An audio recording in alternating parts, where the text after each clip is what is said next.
আমি একজন বীর মুক্তিযোদ্ধা। 1971 সালে স্বাধীনতা সংগ্রামে সক্রিয়ভাবে যুদ্ধ করছি দীর্ঘ 9 মাস।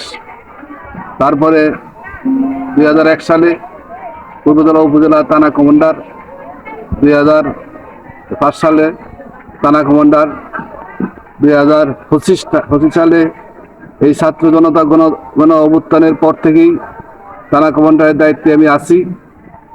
আপনাদের কাছে, সকলের কাছে দোয়া চাই আমি যেন সঠিকভাবে আমার দায়িত্ব পালন করতে পারি। সেই আশা রাখি আর সকলকে ধন্যবাদ জানাচ্ছি।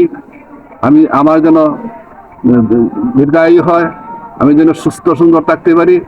আমি এই দেশের জন্য আবারও যুদ্ধ করছি। আবার নাতি গুলিবিদ্ধ হয়েছে গণ অভ্যুত্থানের পর, এখনো তার পেটে গুলি।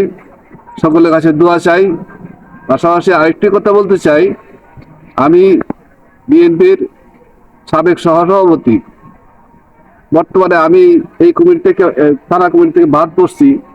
কাজে দীর্ঘ জাগদল থেকে আমি বিএনপি করার পরে আমি বাদ পড়লাম কেন, কেন্দ্রীয় কমান্ড কাউন্সিলের কাছে আমার এটা জোর দাবি রইল আমি যেন জেলা কমিটিতে আমি একটি ভালো পদ পাই, সেই আশা রাখি। সকলকে ধন্যবাদ জানাই আমার কথা শেষ করছি। আসসালামু আলাইকুম।